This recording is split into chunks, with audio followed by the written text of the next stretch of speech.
নমস্কাৰ ছাত্ৰ ছাত্ৰীসকল তোমালোক আটাইকে মই ভৈৰৱ ছাৰে শিকোৱা অহা ৰাজীৰ পাঠলৈ স্বাগতম জনাইছোঁ। আজি আমি ত্ৰিকোণমিতিৰ এটা প্ৰশ্ন সমাধান কৰিম। প্ৰশ্নটো প্ৰথমে চাই লওঁ আহা। এই প্ৰশ্নটোত আমাক দিয়া আছে যদি a cos θ plus b sin θ equal to m আৰু a sin θ minus b cos θ equal to n তেন্তে প্ৰমাণ কৰা যে a square plus b square equal m square plus n square. আমি এই প্ৰমাণটো কৰিব লাগে। ইয়াতে আমাক দুটা শৰ্ত দিয়া আছে। সেই শৰ্ত দুটা প্ৰথম শৰ্তটো হৈছে a cos θ plus b sin θ equal to m আৰু আনটো শৰ্ত আমাক দিয়া আছে a sin θ minus b cos θ equal to n। এই দুটা শৰ্ত আমাক দিয়া আছে আৰু প্ৰমাণ কৰিব লগাত আমি দেখিবলৈ পাইছোঁ ইয়াতে দিয়া আছে a square plus b square equal to m square plus n square. তোমালোকে আমাক দিয়া যিকেইটা শৰ্ত আছে সেই শৰ্তকেইটা আৰু প্ৰমাণ কৰিবলৈ দিয়াটো যদি মন কৰা তোমালোকে দেখিবলৈ পাইছা যে ইয়াতে প্ৰমাণ কৰিব দিয়াত কিছুমান স্কোৱাৰ আছে। গতিকে আমাক যিকেইটা শৰ্ত দিয়া আছে এইটো এটা শৰ্ত দিয়া আছে আৰু এইটো এটা শৰ্ত দিয়া আছে। এই দুইটা শৰ্ততে আমি তেতিয়াহ'লে স্কোৱাৰ বা হোল স্কোৱাৰ কৰিব লাগিব। তেতিয়াহে আমি এমৰ স্কোৱাৰ এনৰ স্কোৱাৰ এ স্কোৱাৰ আৰু বি স্কোৱাৰ পাম। গতিকে প্ৰথমে আমাৰ কামটো হ'ব আমাক যি দুটা শৰ্ত দিয়া আছে সেই দুইটা শৰ্তকে আমি প্ৰথমে হোল স্কোৱাৰ বা স্কোৱাৰ কৰিব লাগিব। আমি প্ৰথমে আমাক দিয়া প্ৰথম শৰ্তটো আমি লৈ ল'লোঁ যিটো দিয়া আছে a cos θ plus b sin θ equal to m। এতিয়া আমাক দিয়া এই শৰ্তটো আমি বৰ্গ কৰিম আৰু বৰ্গ কৰিবৰ কাৰণে আমি এই সমীকৰণটো আমাক দিয়া শৰ্তটোৰ আমি সোঁফাল আৰু বাওঁফাল দুইফালে স্কোৱাৰ কৰিব লাগিব। যদি আমি বাওঁফাল স্কোৱাৰ কৰোঁ তেতিয়াহ'লে আমি লিখিব লাগিব a cos θ plus b sin θ whole square কৰিব লাগিব। দুটা পদ যোগ হৈ আছে ইকুৱেল টু m আমি এমৰ স্কোৱাৰ কৰিম গতিকে m স্কোৱাৰ লিখিম। এতিয়া আমি যদি স্কোৱাৰ কৰোঁ তেতিয়াহ'লে আমাৰ কি সূত্ৰ আহিব? হোল স্কোৱাৰ সূত্ৰ মন কৰিবা। আমাৰ হোল স্কোৱাৰ সূত্ৰটো আছিলে a plus b whole square. সেই সূত্ৰটো ল'ব লাগিব। এই সূত্ৰটো মতে আমি পাওঁ a square plus 2ab plus b square. আমি এই সূত্ৰটো ইয়াতে ব্যৱহাৰ কৰিব লাগিব আৰু এই সূত্ৰটো যদি ব্যৱহাৰ কৰা ইয়াতে a ঠাইত আছে a cos θ গতিকে প্ৰথমে আমি a cos θ হোল স্কোৱাৰ কৰিব লাগিব। তাৰপিছত আহিব প্লাছ 2ab এ ঠাইত থকা পদটো আমি লিখিম। এ ঠাইত দিয়া আছে a cos θ ইনটু b ঠাইত দিয়া আছে b sin θ লিখিব লাগিব b sin θ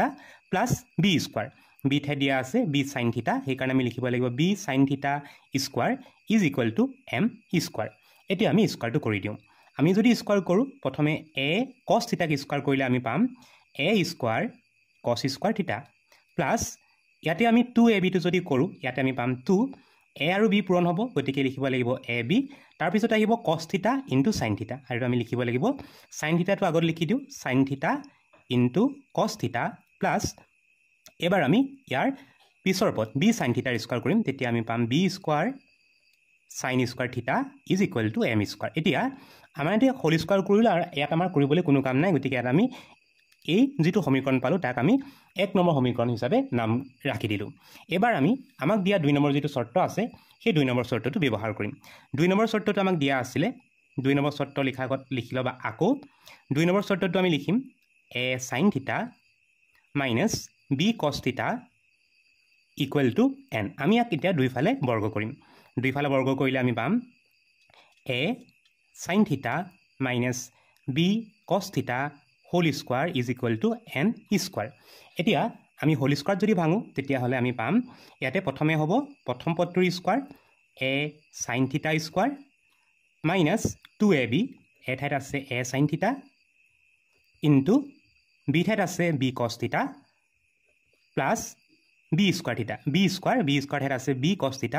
সেইকাৰণে আমি লিখিব লাগিব b cos θ square is equal to n square. এতিয়া আমি প্ৰথম পদটো যদি স্কোৱাৰ কৰোঁ তেতিয়াহ'লে আমি পাম a square sin square θ minus 2ab ইয়াতে a আৰু bটো পূৰণ কৰিলোঁ ab পালোঁ। sin θৰ লগত cos θ যদি আমি পূৰণ কৰোঁ তেতিয়াহ'লে আমি পাম sin θ dot cos θ sin θ cos θ plus b cos θ square কৰিলে হ'ব b স্কোৱাৰ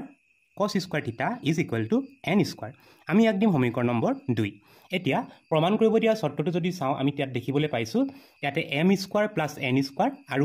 a স্কোৱাৰ আৰু b স্কোৱাৰ কেইটা যোগ হৈ আছে। সেইকাৰণে আমি সমীকৰণ পালোঁ 1 আৰু 2 এই দুইটা সমীকৰণ আমি যোগ কৰি দিম। সেইকাৰণে আমি লিখিম এতিয়া বা ইংৰাজী মিডিয়ামবোৰে লিখিবা নাও এডিং 1 and 2। এতিয়া আমি লিখিম 1 প্লাছ 2 কৰি পাওঁ 1 নম্বৰ সমীকৰণৰ লগত 2 নম্বৰ সমীকৰণটো আমি যোগ কৰি দিম। যদি যোগ কৰোঁ প্ৰথমে আমি লিখিম 1 নম্বৰ সমীকৰণটো যিটো হৈছে a square cos square θ plus 2ab sin theta cos theta plus b square sin square theta এইটো আমাৰ হৈছে 1 নম্বৰ সমীকৰণৰ বাওঁফাল ইয়াৰ সৈতে আমি যোগ কৰিব লাগিব 2 নম্বৰ সমীকৰণৰ বাওঁফাল 2 নম্বৰ সমীকৰণৰ বাওঁফালটো হৈছে a স্কোৱাৰ sin স্কোৱাৰ থিটা minus 2ab sin theta cos theta plus আমি পাঁচৰ সংখ্যাত লিখিছোঁ plus b square cos square theta এইটো হৈছে আমাৰ 2 নম্বৰ সমীকৰণৰ বাওঁফালটো সমান চিন আছে সমান চিনডাল দিম এতিয়া আমি যেহেতু 1 লগত 2 যোগ কৰিছোঁ এতিয়া আমি সোঁফালে থকা সংখ্যা কেইটা বা পদ কেইটা যোগ কৰিম 1 নম্বৰ সমীকৰণৰ সোঁফালে আছে m স্কোৱাৰ সেইকাৰণে আমি লিখিব লাগিব m স্কোৱাৰ প্লাছ 2 নম্বৰ সমীকৰণৰ সোঁফাল যেটো হয় n স্কোৱাৰ তেতিয়াহ'লে আমি 1 নম্বৰ লগত 2 নম্বৰ সমীকৰণটো আমি যোগ কৰি দিলোঁ প্ৰথমে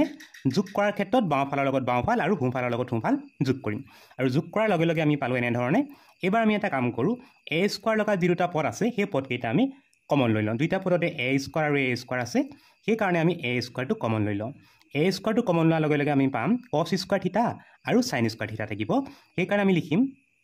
sin স্কোৱাৰ থিটা প্লাছ cos স্কোৱাৰ থিটা কিয় লিখিলোঁ আকৌ এবাৰ চাই লোৱা এইকাৰণে লিখিব পাৰিলোঁ কাৰণ a স্কোৱাৰ আৰু a স্কোৱাৰ দুইটাতে আছে সেইকাৰণে আমি a স্কোৱাৰটো কমন লৈ ল'লোঁ তাৰ লগত যিকেইটা আছিলে sin স্কোৱাৰ থিটা আৰু cos স্কোৱাৰ থিটা আছিলে সেইকেইটা আমি ব্ৰেকেটৰ ভিতৰত ভৰাই দিলোঁ বা কমন লৈ ল'লোঁ তাৰপিছতে আমি এটা কাম কৰোঁ b স্কোৱাৰ লগা পদকেইটা আমি চাম b স্কোৱাৰ লগা পদকেইটাৰ পৰা আমি b স্কোৱাৰটো কমন ল'ম তেতিয়াহ'লে b স্কোৱাৰ লগা যি দুটা পদ আছে আমি সেই পদ দুটাৰ পৰা b স্কোৱাৰটো এবাৰ কমন লৈ লওঁ b স্কোৱাৰ কমন লোৱাৰ লগে লগে থাকিব sin স্কোৱাৰ থিটা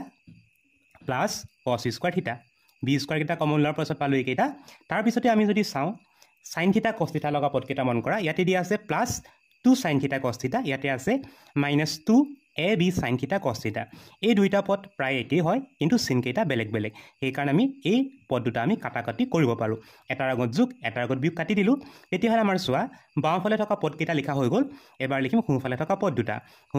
পদ দুটা হৈছে m square plus n square এতিয়া আমি ত্ৰিকোণমিতিৰ প্ৰথম যিটো অভেদ আছিলে প্ৰথম যিটো আইডেণ্টিটি আছিলে আমি সেই আইডেণ্টিটিটো ইয়াতে ব্যৱহাৰ কৰিম সেইটো আমাক কয় যে sin স্কোৱাৰ থিটা প্লাছ cos স্কোৱাৰ থিটা মানে এই অংশটোৰ বা sin স্কোৱাৰ থিটাৰ লগত cos স্কোৱাৰ থিটা যোগ কৰিলে 1 হয় ঠিক একেধৰণে আমি এই অংশটো যোগ কৰিলে পাম আমি 1 সেইকাৰণে আমি পিছৰ শাৰীটো লিখিম a square dot 1 plus b square dot 1 বা পূৰণ হৈ আছে গতিকে আমি এইটো পূৰণত লিখি দিওঁ ইকুৱেল টু হ'ব m square plus n square ইয়াতে কোনটো অভেদ ব্যৱহাৰ কৰিছা তোমালোকে লিখি ৰাখিব পাৰা অভেদটো হৈছে sin স্কোৱাৰ থিটা প্লাছ cos স্কোৱাৰ থিটা ইজ ইকুৱেল টু 1 আমি এই অভেদটো ইয়াতে ব্যৱহাৰ কৰিলোঁ এতিয়া আমি 1টো পূৰণ কৰি দিওঁ 1টো পূৰণ কৰি দিলে আমি পাম a স্কোৱাৰ ইনটু 1 মানে a square plus b square into 1 মানে b square is equal to m square plus n square তেতিয়াহ'লে এইটো আমাক প্ৰমাণ কৰিব দিছিলে আৰু আমি এইটো চোৱা মন কৰা আমাক প্ৰমাণ কৰিব দিয়া আছিলে a square plus b square equal to m square plus n square যিটো আমি সমীকৰণ নম্বৰ 1 লগত 2 যোগ কৰাৰ লগে লগে আমি এইটো বিচাৰি পালোঁ ইয়াত আমি লিখিব পাৰোঁ প্ৰমাণিত এইটোৱে হৈছে আমাৰ প্ৰমাণ ছাত্ৰ ছাত্ৰীসকল আজিৰ পাঠটি ইমানতে সামৰিছোঁ নতুন এটি পাঠৰ আলোচনাৰ সৈতে তোমালোকক পুনৰ লগ পাম বুলি আশা ৰাখিলোঁ